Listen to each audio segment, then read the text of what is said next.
Welcome everybody.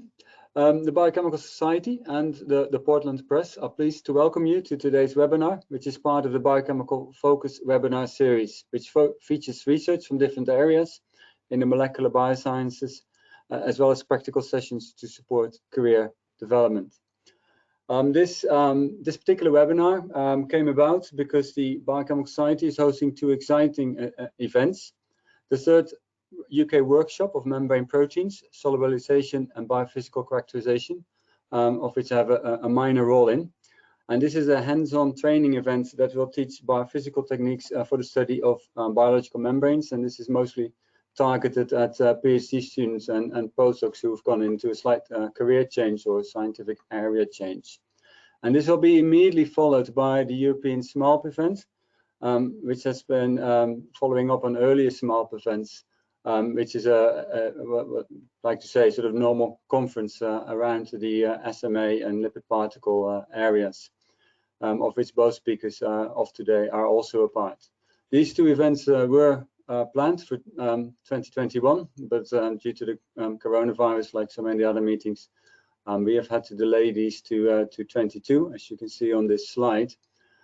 Just so that we're not completely deprived of any SMA and SMALP related talks, we're very pleased to organize this webinar so we can all stay in touch and hear Tim Dafforn and Antoinette Killian speaking. So thank you both to you for agreeing to talk to us today. So today's webinar will focus on the methodology of studying membrane proteins, structure and function, and the solubilization using SMALPs. We will first hear from Professor Tim Dafforn from the University of Birmingham, who will outline the breakthrough of SMALPs in membrane protein solubilization. And this will followed by Antoinette Killian, who will speak on the lipids in these SMALPs and how this will affect solubilization and function. So with that, I would like to hand over to Tim, but before we do that, I want to tell everybody that questions can be asked at the end of the webinar. Of both presentations. So we will have both presentations of Tim and Antoinette, and then we'll do questions at the end. And please type any of your questions into the question box as shown on the image of your screen. And importantly, please say who the question is for, or if they're for both speakers today, you can also indicate that they're for both speakers. Thank you very much. And Tim, please. Can you see my screen yet? Yes, I can see your screen and it's in presentation mode. Right, okay. Welcome to my talk. I'm going to be telling you a little bit about how we use non-detergent systems in order to make membrane proteins. And in particular, I'm going to tell you about the SMALP system, which is something which we developed in 2009. As a biologist, I'm always interested in evolution, and actually what we see when we develop techniques is an evolution of techniques. And I was thinking about how to explain how our technique, the technique of SMALPing and more importantly nanodisc formation, has evolved across time. So I've taken this picture here. This is the evolution of the tree of life. Something that we as biologists study as our daily lives, and taking the same approach where we have time and the evolutionary tree, I've tried to map on what's happened with non-detergent systems and membrane protein production overall. So I start with the very beginning, the foundation of biochemistry in 1883, a date actually we could discuss itself in a webinar. And the early stages really were the development of detergents, and these are what majority of people still have been using in terms of protein production, and they've served us reasonably well. They've got the area kicked off, and in fact, it wasn't until 1986 that the first membrane.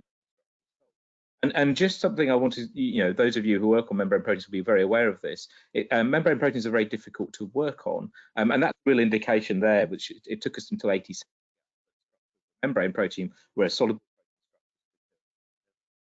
And then as things evolved, amphipoles became apparent, and people began to show that you could use polymers. And I would say this was the emergence of the detergent-free world. This is and there's a nomenclature issue here potentially, but really we were looking at different materials in order to make membrane proteins, trying to preserve structure and function, which is our overall aim.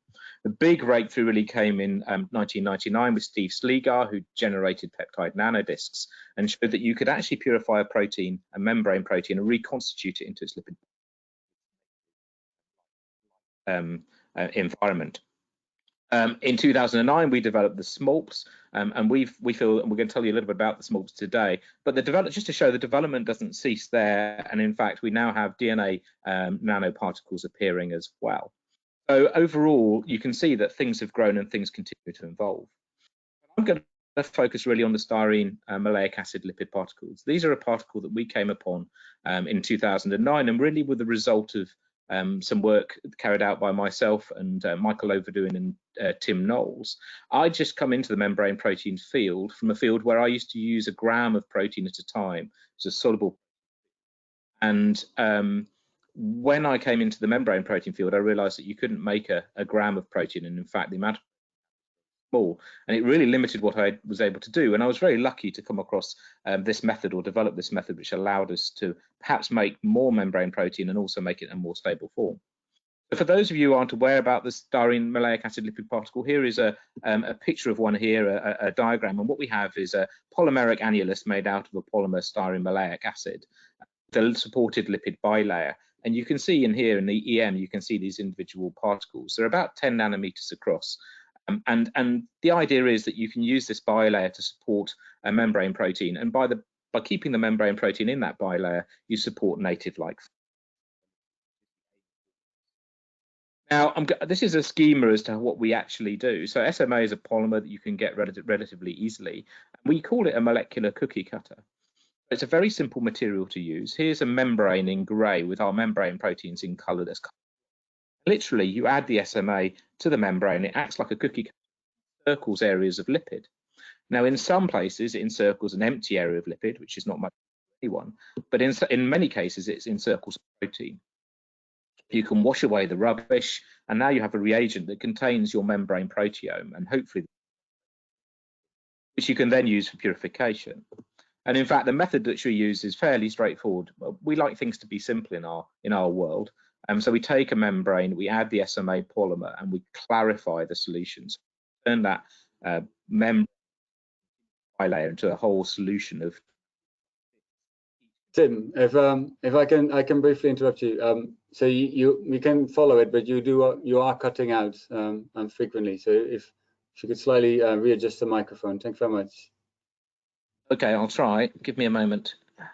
So we can follow it, but it is cutting out in and out all the time. Okay, I'll see if I can continue a bit louder and see if that works better. Thank you. So the aim is that we can solubilize the material, we can spin out the insoluble material, and then the material can be separated using conventional chromatography. And we published a paper on this in Nature Protocols, which shows how it can work. And there are a few key steps you need to be clear on, but importantly, you need to be low imidazole if you're using his tags, which is a real crucial thing to think about. At no point do we use detergent. The whole thing is detergent. So does it work for a wide range of materials? And the answer is yes. This is a range of proteins that we've worked on over a period of time. We've actually worked on a much wider range than this, but and it shows you the diversity of the samples that you can with 36 trans membranes all the way up to beta barrels, and samples from different expression systems ranging from E. coli through to mammalian cells, and different tags as well. You can see this continues all the way down, and it goes on. And in fact, our latest record within the lab is 100 trans mem. So you can see it's got wide utility. What you produce, is a material of high stability. You can see here we have some stability curves. This is for a G protein coupled receptor. And what you can see is that we have a significant increase in stability over detergent. So this is temperature along here, and this is the amount of active protein left in solution. And you can see that we've got a reduction in activity in detergent compared to SMALPs. The same is true for incubations at 37 degrees, 4 degrees, and even freeze thaw, which means that we've produced a much more stable solution than you would normally get in detergent, which is a great advantage to research students working on this material, because it means that you can make your protein and still have a weekend and have it stored either frozen or at 4 degrees before you go off and do your science. And perhaps most excitingly, You can even make the material into a dried powder, which can be stored for a significant amount of time, or even transferred between labs as a dried powder. I'm going to give you a bit of an example, just a quick example of what you can use this for, using an individual protein that we've studied for. The protein we work on is a protein based in cell division. Here's an E. coli here, which is dividing, and what you can see coloured in the middle is division ring. That's a multi-protein complex, the divisome, which is formed in between the two new cells. They're beginning to divide. Supports the formation of a new membrane and a new cell wall. And we're interested in that particular complex because it represents one of the largest complexes for remodeling of membranes in bacteria. On the right-hand side, you can see a beautiful video, which is using one of the proteins fluorescently labeled, and you can see the formation of the division ring, first in the middle, and then you get a second division where it forms in the two daughter cells. Now, we're interested in the proteins and the mechanisms whereby that cell wall and that membrane is remodeled. Now, what was already known was that there's quite a big complex. You can see the complex here, and many of those proteins in that complex are membrane proteins, which is not surprising given that what you're looking at is a membrane remodeling type of function. So it's important that you understand the function of the proteins in their full length form in order to understand the divisome, because you have all these transmembrane units. And what we're going to talk about is ZIP-A, which is one of the smaller proteins. It's a single transmembrane protein, which actually anchors the membrane at the division site to the cytoskeleton. The cytoskeleton in this case is called FTSZ, and it's a tubulin homolog. Now you can see it in a more cartoon scheme here. You've got the membrane at the top here, you've got ZIP-A, which has a single transmembrane, a flexible domain, and then a globular domain, and that's bound to a globular fibrous protein. This protein, this scaffold, actually acts to pull the membrane. Linkage is essential. Now, our first stage at purifying it, we used ZIP-A with a his tag. We purified using a 2-to-1 ratio of styrene to maleic acid in our, which is the most common one. We used nickel NTA, so nothing unusual. And what we were able to show quite clearly is that we've got a nice elution profile of SEC. There's some contaminants down here, which we separated quite nicely. The CD spectrum, although a little bit shaggy, shows an alpha beta protein. We can get much better spectra now. This is the original data that we purified. That we also managed to get a good AUC curve as well. And overall, the proteins seem to be behaving pretty well. You can see here in this, it's nice and pure as well. So a nicely behaved protein, which is probably why I chose it, because it's one of the nicest ones we play with. Now, this is the structure that, just to give you an idea as a cartoon, that we expected we could see. So you've got the polymer here. Here's the polymer. It's a bracelet around the lipid bilayer, as you might expect. And what we'd hoped to have, and what we clearly got from purification, and we'll see some more structural information, is a protein which is where the transmembrane goes is still in the disc, and the globular domain is sticking off the. Now, if it has actual function, it should also bind to its partner, which is FTSZ. And so that's something which we attempted to have a quick look at. Now, there are many ways to look at the way proteins interact with other proteins, but we chose to use analytical ultracentrifugation. Analytical ultracentrifugation, for those who don't know, is a way of determining the masses of proteins in solution by measuring how fast they move in a centrifuge. It's a very pure way of looking at complexes, absolute mass, without any requirement to compare anything else. So you can see here, this is an AUC experiment, and it's a very simple experiment. In red, we have the partner protein for our ZIP-A, and you can see it forms a nice single peak. Think of this more like a chromatogram in some ways, or gel filtration. You can see we've got a clear peak at about 2.5 S, which is the measurement of mass in an AUC. And if you look at our small peak, we've also got a peak for our ZIP-A, which is at about 4 S. And what's really crucial is when you mix the two together, we get a peak at a higher S, therefore it's a larger particle, which shows that our protein in our small peak is forming a complex with its partner protein FTSZ. So we've got a really nice example of the protein has function in our disc. But we're also lucky in that there's a macromolecular change that occurs as well when we bind FTSZ. And this you can observe using EM. So here you can see some fibers of FTSZ. FTSZ will form fibers when you add GTP, like tubulin. And when we add ZIP-A, what's really beautiful is we see little dots appearing along the fiber as our FTSZ the ZIP-A has got a disc on the end because it's in a smolp, and you can see those discs appearing. See one here, one here, one here. Now, if you add even more, what ZIP-A does is it bundles the fiber. So again, you can see bundling here. The fibers are bundled together in the EM, and that's good evidence that our protein is functional. And we were really pleased to see that. What we can also do, and this is really leading a bit into what perhaps you'll hear a little bit about from Antoinette, is we've captured the lipids around the protein. Now, there's a question in our minds, which was at the site of division, we know that there's some enrichment in certain lipids. And the question was, have we captured that in our disc that were at the Now, to cut a lot of work short, this is a targeted mass spec study published in students, but to cut a long story short, using mass spectrometry, we were able to show an enrichment in cardiolipin. This is the cardiolipin peaks down here, and it was an enrichment against the normal lipids that you find in the bilayer. Now, that's really interesting because cardiolipin has the potential to change the morphology of the membrane.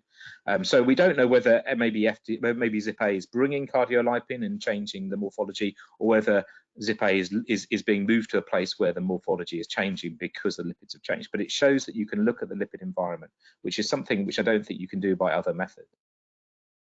Now, we decided to take this further. Now, I've got a little bit of a caveat here. Cryo-EM and the resolution revolution, some of you may have, now enables you to look at atoms. In fact, my wife is a cryo-electron microscopist, beautiful structures now using her EM systems. Now, this is done before those beautiful systems were available, but we asked the question, we use our discs to get some cryo-EM data. Now, I asked my wife whether she would be happy for us to put these in her machine, and she pointed out that at 50 kilodaltons, you'd never see anything. And this wasn't a Titan Krios, this is a much older machine. But we decided to give it a go anyway, and here are our particles. They're tiny, but what you can see is actually when you do the reconstruction, you get something which makes logical sense. You have a disc at the top. Remember, we have a single transmembrane in our disc. The disc is actually on its side, and then the bottom you've got a globular domain, which is the ZIP-A globular domain, and our structure, well, the structure which is out there in the database of the globular domain fits beautifully in the density. So we're really chuffed, and in fact, if you want to look around, they're now really are using this method to get atomic resolution data on larger. We decided to push this further, and we decided to use other low resolution structural techniques. And to summarize this slide in a relatively short time, we showed that you can use small angle X-ray scattering, and this is a small angle X-ray scattering structure, and small angle neutron scattering to get similar structures that all agree. They all have this two-lobe structure where you've got the disc at the top and the protein sticking out at the bottom. Really interesting with the SANS data is you can play around with the amount of D2O in the solvent, and by doing so you can actually remove bits of the structure selectively, so you can remove either the lipids or the polymer.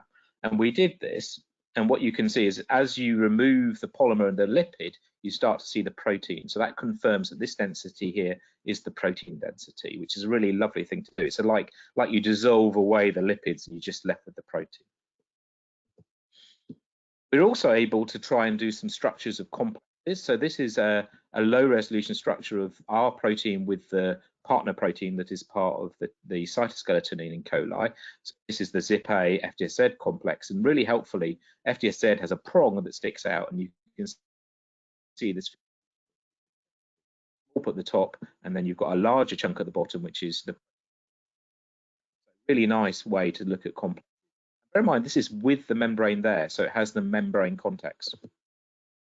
So really to round up a little bit here, what we've seen is we can use the disc system to look at in their native environment, and you can begin to paint a picture about protein complexes near the membrane. Now just contrast that to what you would have done in detergent world, where you'd have extracted and lost that contextual information that is to do with the membrane itself. We can say with the SMALP is that membrane context around. So we were able to build this sort of schema for bacterial division, where we know this is the structure that we would have of our protein with the transmembrane unit and our globular domain of ZIP-A, that it forms this complex with a single monomeric unit of the cytoskeleton. There's actually quite a change that we noticed due to some other data in the length of this linker region. So when it's a monomeric complex, you get a short stubby linker, and then when you, as you polymerize this cytoskeleton, here's the polymerization here. We know the orientation of polymerization is dense, and this section lengthens. It's like it's being stretched because this should be forcing or producing some form of force to drive division, and that leads to the overall cell division. But without having the context of this membrane domain, we wouldn't have been able to get that information.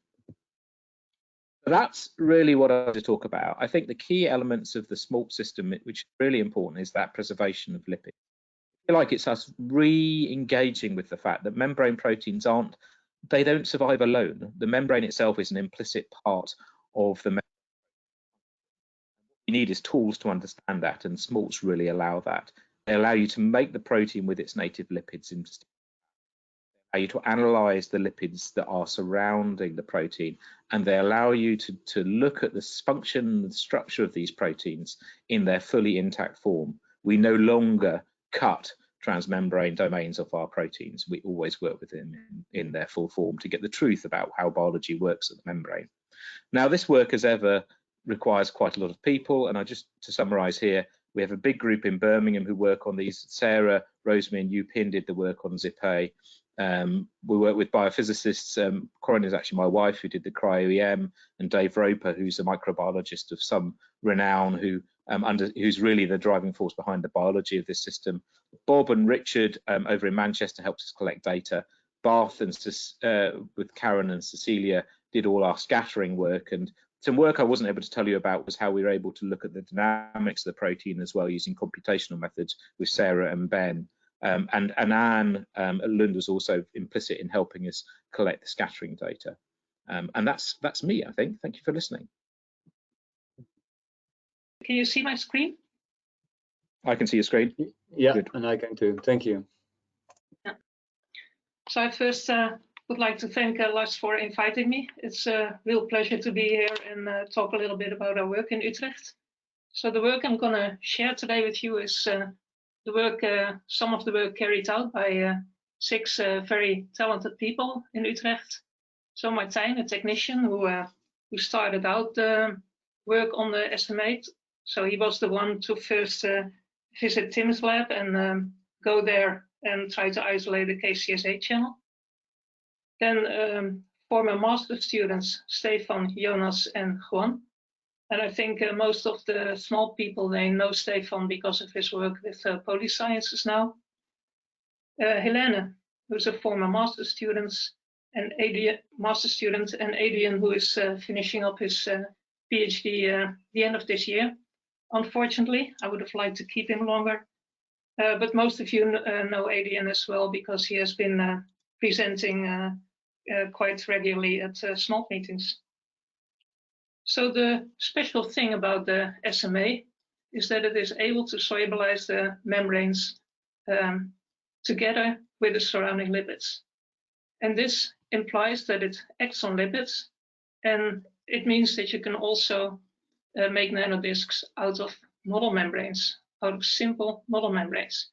And also in these model membranes, you get very nice nanodiscs shown here. This is negative stain EM picture, and then stained with tungstate. And then you see these nice rouleaux, the nanodiscs stack on top of each other. So you can see how, that they have similar sizes, so they're quite homogeneous.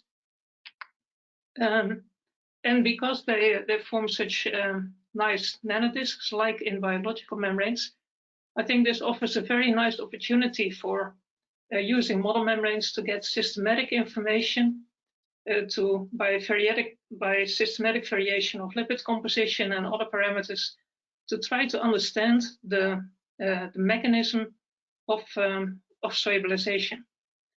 And you can already get a lot of information by using a very simple technique, and that is just turbidimetry. As Tim already also showed, so vesicles, they are turbid, and then when you add the polymer, then you see the sample gets clear and you see a decrease in absorbance. Now this allows you to investigate a lot of parameters. So you can look at the role of lipids, for example, vary the packing of the acyl chains, packing of the head group, vary the phase, go from gel phase to fluid or liquid ordered, vary the charge, the membrane thickness. The same for environmental conditions. You can look at differences in the pH, how it's affected by salt concentration, by temperature, by divalent cations. And you can look at how important are properties of the polymer, like the composition, the length, charge, but also charge density, the homogeneity. So anything you fancy. So I would like to start with looking at the role of the lipids, and in particular lipid packing and the lipid phases. So this is the experiment that Stefan did, looking at DMPC as a function of temperature. And there you see slow solubilization when you are beneath the phase transition temperature, so in the gel phase. It goes a bit faster when you go to 15 degrees, and then at and above the gel phase temperature, the transition temperature, it goes very, very fast. So this suggests that in the fluid phase in general, it goes fast, and in the gel phase, it goes slow. And Stefan confirmed this by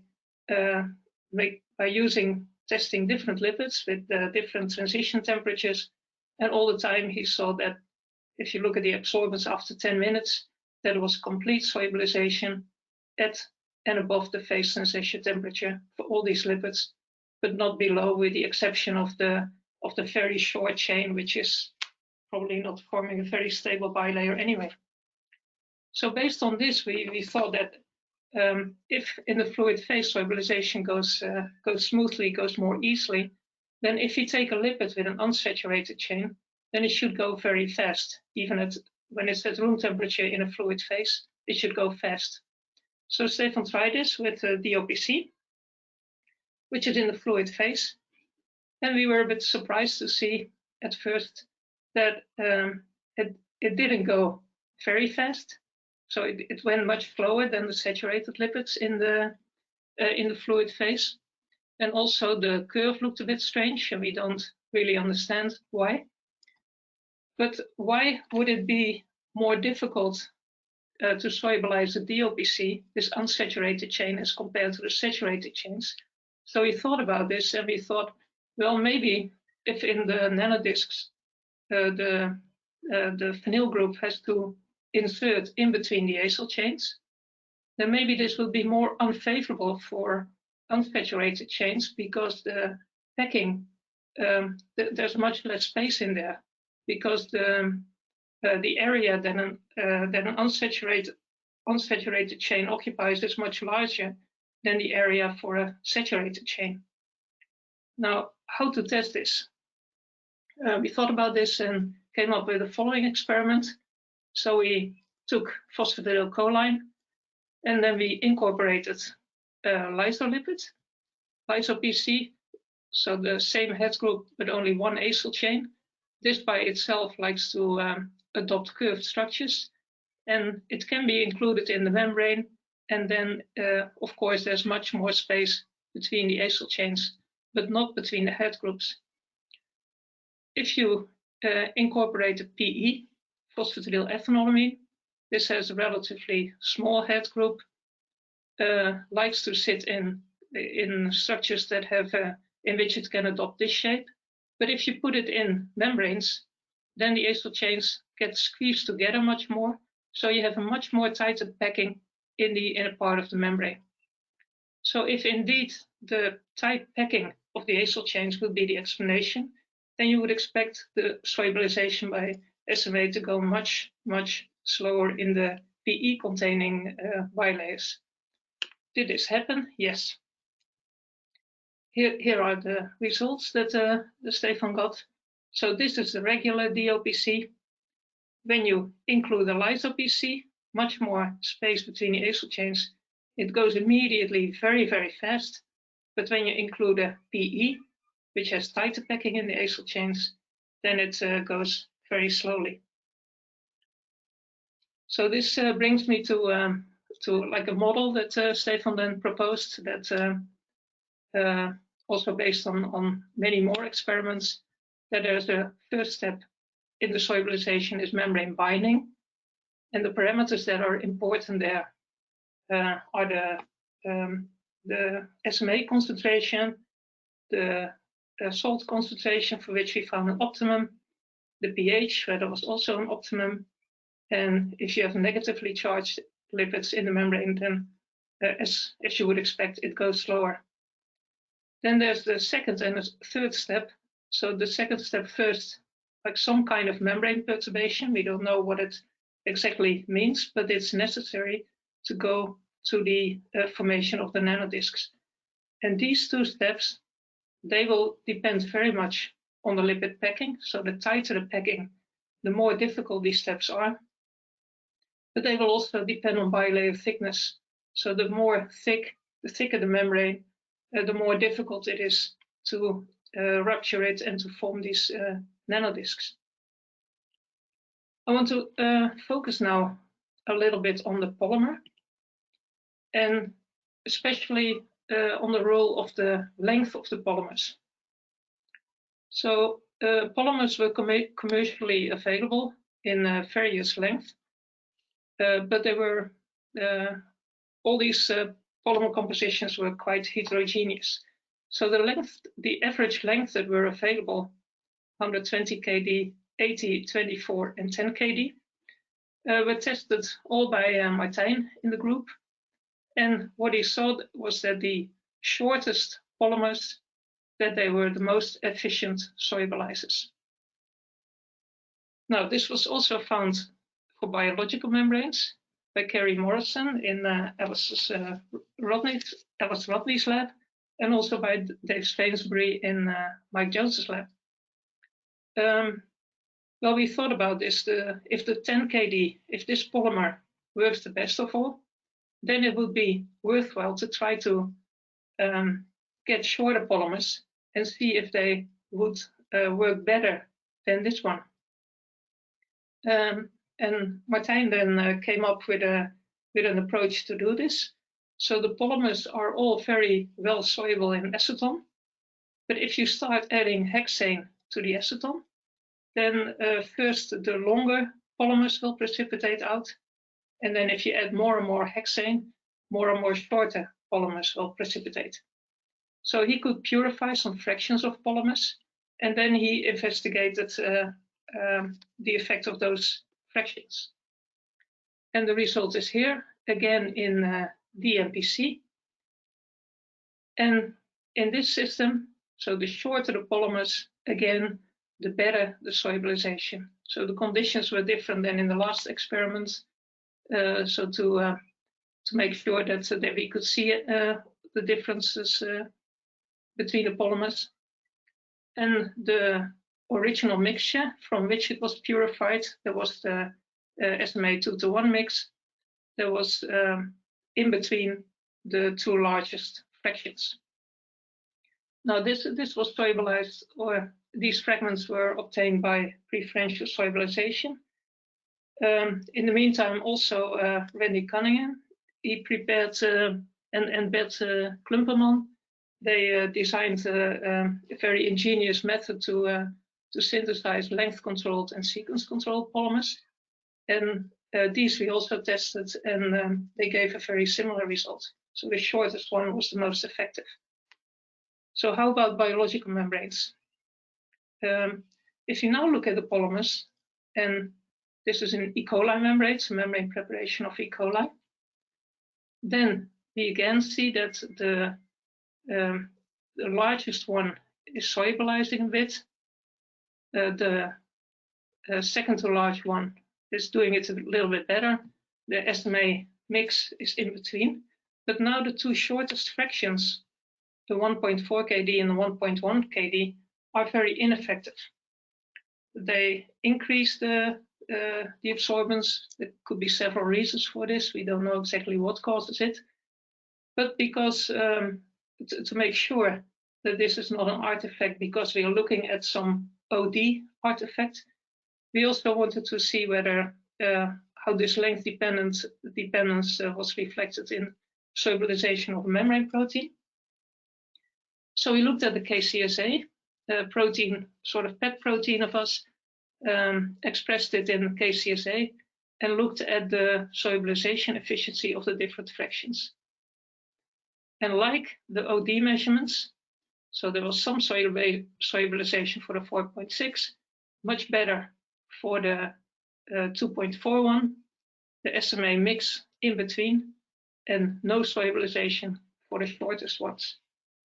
So how can we explain this difference between the model membranes and the biological membranes, and how can we explain the length dependence at all? We're still working on it, but our tentative working model at this moment is the cooperativity hypothesis. And this says that if you have small polymers, they are less effective, or if you look in biological membranes with small polymers, they can be less effective because perturbation of the membrane, enough perturbation of the membrane to get a nanodiscs is more difficult in biological membranes than in model membranes. And this perturbation requires a concerted effort, so cooperativity of polymer units. And this happens more easily, or this is too difficult when the fragments get too short. And when you go to longer polymers, then our hypothesis is that there's a loss of efficiency because these polymers, they each do their own thing and they don't cooperate efficiently anymore. And they may even start to get entangled, and then you get steric hindrance. And then, depending on the membrane system and how difficult the membrane perturbation is, then you get a size that is perfectly right for the system, just the right length, the Goldilocks length, and with this, then you can most efficiently extract the proteins. So then, if you extract the proteins, you get the nanodiscs. Now there are many exciting new developments in the field, many papers coming out doing fancy things with looking at membrane protein structure and dynamics, and very interesting work. But I would like to give a few examples of what you can do with these nanodiscs based on our own work on KCSA. So first, the KCSA nanodiscs, you can of course characterize them easily with electron microscopy, and you see the 10 nanometer particles. You can do circular dichroism, very nice CD spectra showing an alpha helix, very similar to what you would get in DDM. And you can look at stability as a function of temperature. And you see when you go to higher temperature, even 95 degrees, which is pretty high temperature, the alpha helix is still intact. But if you do the same for the KCSA in DDM, then it loses most of its structure. Now, recent experiments, which I'm very excited about, carried out in the lab of Philip Kukura together with Anna Olerinova. They developed a new method called mass photometry, which is a method based on it's a single molecule method based on light scattering, and you can get information about the size of the particles, of individual particles. And what they saw was for these KCSA containing SMALPs that they were about 250 kD in weight. So Adrian then analyzed these particles biochemically and determined the protein lipid ratio. And he found a protein lipid ratio of about 1 to 40, or a tetramer lipid ratio, I should say, about 1 to 40. And there was only one likely way in which, based on this, the nanodiscs could be composed, and there would be two KCSA tetramers, about 84 lipids, and about 10 polymers. So if you would have one KCSA tetramer, then you would need about 200 lipids, and that is very much deviating from this value here. And if you would have only, or if you would have 3, then you wouldn't have any lipids anymore, so that also wouldn't fit.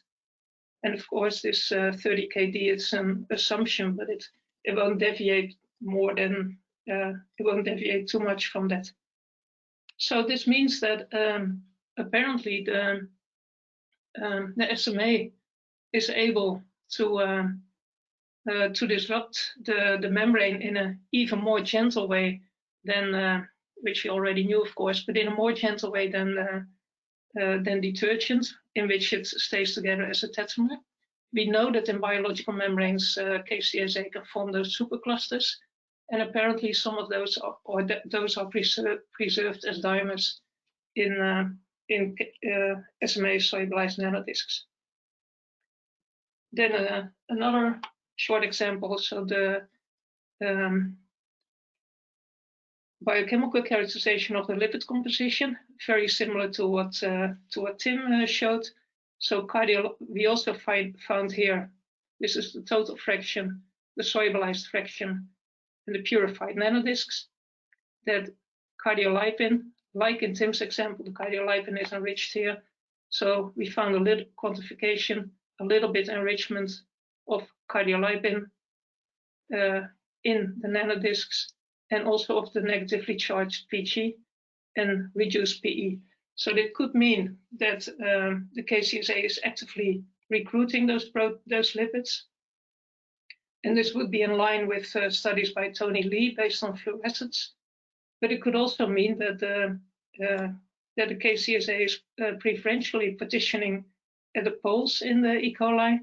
There is also enrichment of cardiolipin and Pg. And the final thing I want to show is then the functional characterization. So KCSA is a potassium channel. When you add the nanodiscs to one side of a chamber separated by a lipid bilayer of E. coli lipids, then a few minutes later, you can see conductivity traces appearing, and these are characteristic of KCSA. So it's incorporated in a functional form. And the implication, of course, is that this is an example that we have spontaneous transfer. So if the KCSA is added at this point at pH 7, it needs pH 4 to be activated, and the pH 4 is needed at this side of the molecule. So it means that these traces are coming from molecules which have translocated with their C terminus and their N terminus across the membrane. So I would like to leave this for the experiments, and then briefly look at the future, because I think there are lots of exciting things happening in the field of the polymers. And I think the big challenges will be to really understand the mechanism of solubilization, so the roles of the membrane, the polymer, roles of environmental conditions. Also to understand what determines the properties of the nanodiscs.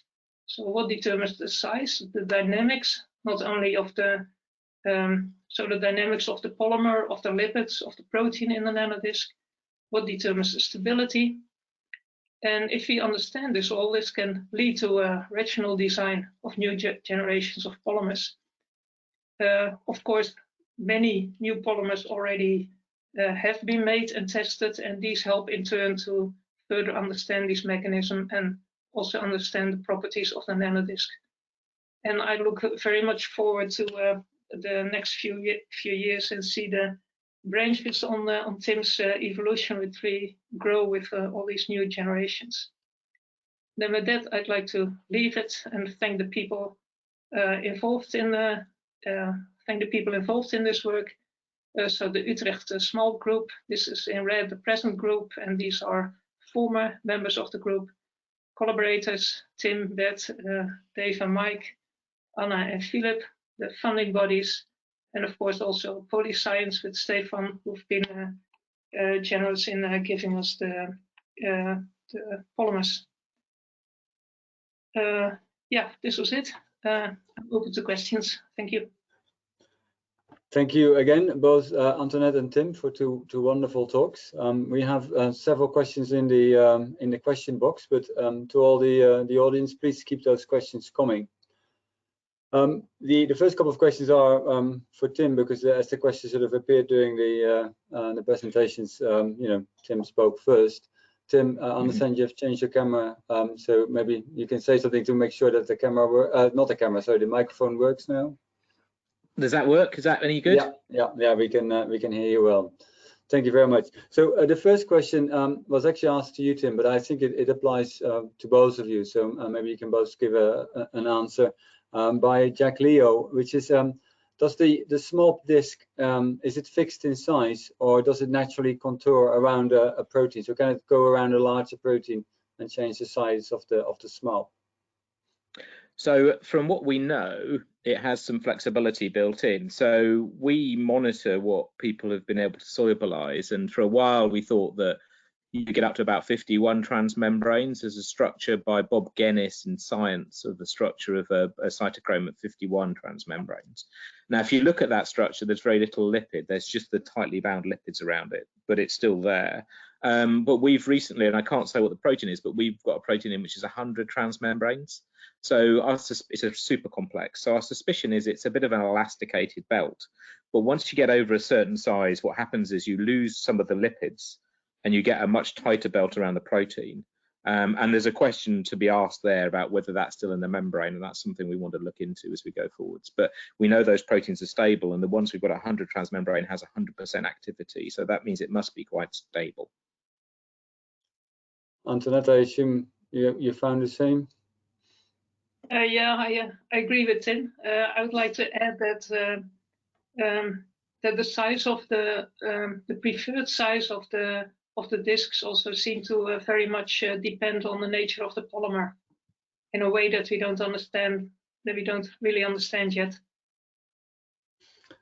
So more to do in that area. The next question for Tim is from Stefan Frielingsdorf from Berlin.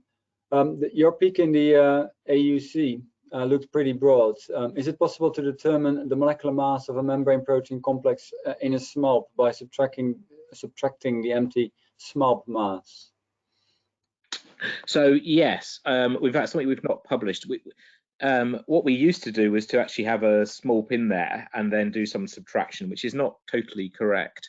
And you can get quite a good estimation of mass, but we've done some work with some guys in France looking at deuterium, so you can play around with deuterium and water ratios and then do a sort of simultaneous equation, and then it can be quite effective.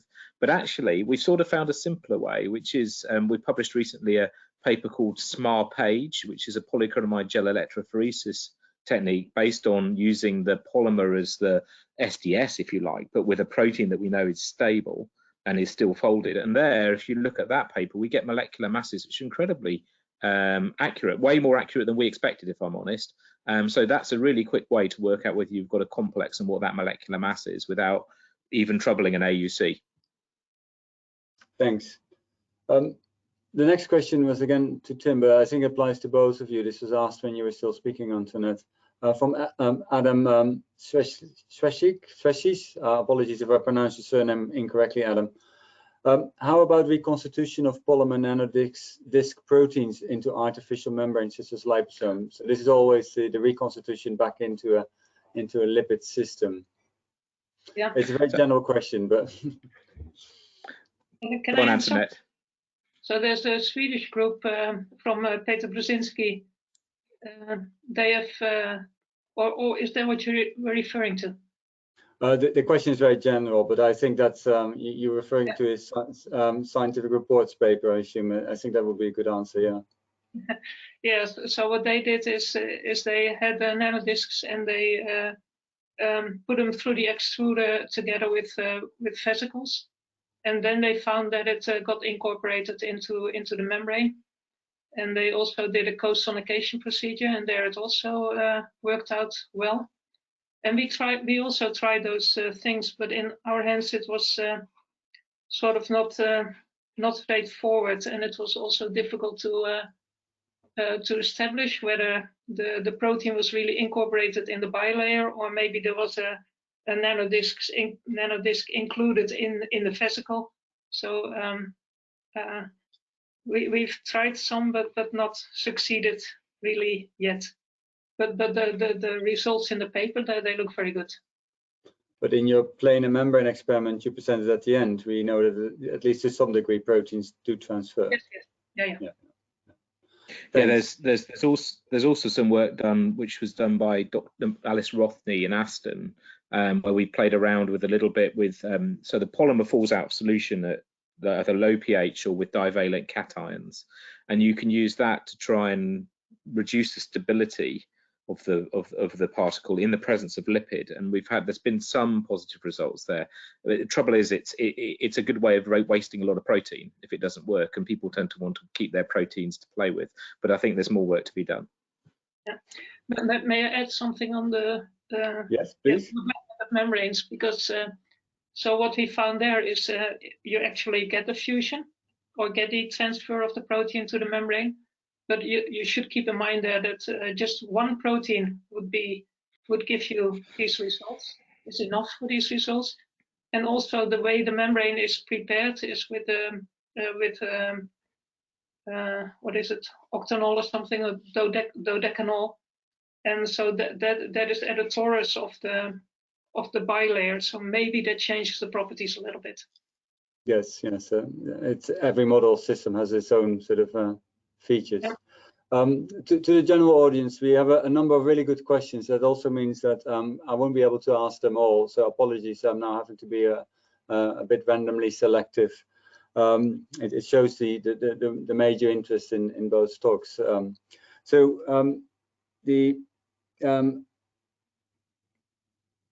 Yes, so a question from Antoinette by Sana Amyo. Again, apologies for my pronunciation. Thank you for the very interesting talk. Do you think we can have more than one protein in the nanodisc of SMALP? And you've showed at the very end two ion channels, but maybe also can you have accidentally multiple proteins, different proteins solubilized in a single SMALP particle? Yeah, I think it's very, very well possible, yeah, depending on how large they are and how close they are together. So if they form a complex, then of course you find them in all the nanodisc. And if it's just by coincidence that they are together, then you won't easily find them because it's just in one out of many nanodiscs. But I think it's definitely possible because complexes are also formed and trapped. And if Tim can even have a complex of like 100 transmembrane segments, then yes. And so also depends on the polymer. Yeah. So Tim, do you sometimes see co-purification, not as in a real stable quaternary complex, but as sort of some kind of affinity?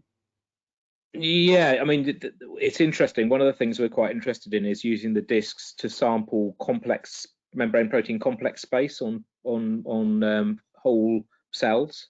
So I think you really do get a snapshot, and because it's quite elasticated, you get a snapshot of all the different complexes, and then it's about deconvolving them. So we've actually been doing some work on COVID, and you can begin to pull out complexes there that you didn't expect. You can pull down ACE2, and you can get other proteins that bind to it as well. So I think it's a great opportunity. In some ways, it does away with the artifactual issues that you get with cross-linking, because if it's in the disk and you find a lot of it, it's probably a real complex, I think.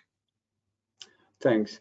I'm going to a question of Annalisa Möller, because she has a similar issue that we have tried to battle with, is that for Tim, is it possible to prepare SMALPs from mammalian cell lines expressing a transmembrane protein having a strap affinity tag? Is a his tag for any reason better than a strap?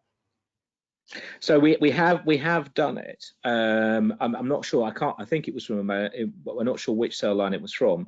And what we noticed was the strep had a massive affinity for the for the resin. So my student was doing it, and she got no protein out and couldn't work out where it had gone.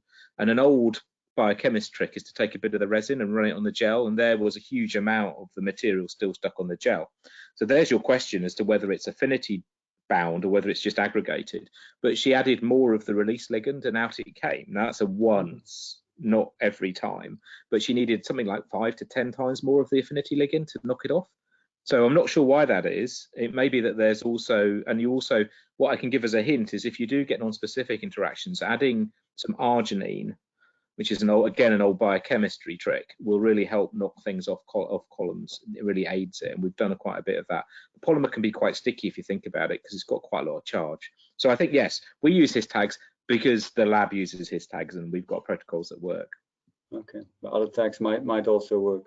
A question from Sayed Tabe for Professor Killian. Do lipid nanodiscs fuse together and form larger ones upon dilution? I assume this question is for after the initial SMALPs are formed, if you store them. Can you repeat? So the way I understand the question, if you have 2 nanodiscs which are initially formed in solution, could these fuse to create one larger nanodisc? So could there be, lateral interaction between proteins on longer time scales, or once a disc is formed, it's really stable, at least kinetically? I think this is one of the. It's relatively stable, but these are things that are still so very little known and explored about the dynamics. So we know that there are dynamics that the polymer can go off and go on, and also lipids can exchange between nanodiscs. And I wouldn't be surprised if fusion is also a possibility, depending on the stability of the system, depending on maybe the bilayer composition, the polymer composition, the excess of polymer. So there's lots of parameters involved, and I think there's much more studies to be done. Okay. A question from Alice Rodney, which of course is well known to both of us, to all of us. To Antoinette again, do you think the same medium-sized polymers are optimal for the different biological membranes? So we're comparing bacteria, yeast, mammalian cells, and so on. Or might there be a different optimum for all these membranes? I would think there might be a different optimum, because E. coli lipids, they are very rich in PE, so they're much more difficult to solubilize, I think, than most other biological membranes. So there may be a difference. Yeah. Okay. Thank you. Okay. Yeah. We've run out of time, I'm afraid. I have several interesting questions still on the chat here, but we're reaching 4 o'clock. I want to do a couple of closing announcements. So of course, thank you again, both speakers, for your wonderful presentations and the conversation that happened afterwards. You can follow both of you on Twitter and tag them please in your comments, and as well as this presentation today, because it's recorded and can still be seen afterwards. For the audience, if you have any ideas for a topic to be included in a future webinar series, please do let us know. You can submit webinar proposals on the website of the Biochemical Society, and it's pretty straightforward, as I've also found out when I proposed this particular webinar. The next Biochemistry Focus webinar series is on the 15th of April, where we welcome Dr. Stefan Uphoff, the winner of the 2020 Colworth Medal, to present his award lecture on DNA repair and mutagenesis in bacteria. So please register for that. And then finally, I want to highlight that it's more than ever to stay connected. So joining the Biochemical Society community of researchers and specialists is a great way to stay in touch with all our fellow researchers and the wider society of scientists. So please do also consider becoming a member of the Biochemical Society if you're not already are so, which gives you exclusive access to a wide range of grants and bursaries and personal online access to 2 journals. Thank you all for your contributions, and goodbye until the next webinar.